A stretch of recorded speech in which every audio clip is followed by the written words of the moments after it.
জানাচ্ছি সংগ্রামী সাথী বন্ধুরা, আমাদের মধ্যে উপস্থিত রয়েছেন পূর্বজেলা উপজেলা যুবলীগের সম্মানিত সাধারণ সম্পাদক রয়েছেন সংগ্রামী সাথী বন্ধুরা। বাংলাদেশের আকাশে যখন স্বাধীন সূর্য উদিত হবে, ঠিক সেই স্বাধীন সূর্যটাকে মুজিবুর রহমানকে যারা হত্যা করেছে তাদের নেতা জনাব ইঞ্জিনিয়ার তুহিন আহমেদ খান নৌকা নিয়ে পূর্বজেলার মাটিতে আসবে ইনশাআল্লাহ। সংগ্রামী ও সাথী বন্ধুরা আমার, আমি আরো বলতে চাই, মাত্র তো শুরু। আমরা পূর্বজেলার উন্নয়নে কাজ করতে চাই, আমরা ভেদাভেদ চাই না।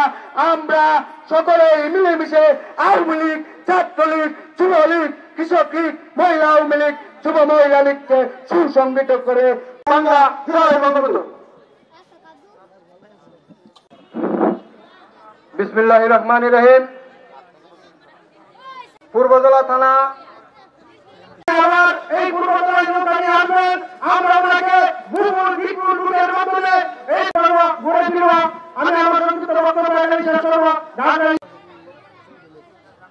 বিশিষ্ট আজকের এই জনসভায় যিনি উপস্থিত আছেন তিনি হচ্ছেন ইঞ্জিনিয়ার তুহিন সংগ্রামী সাধারণ সম্পাদক ফারুক আহমেদ সবুজ কেমন উপস্থিত আছেন।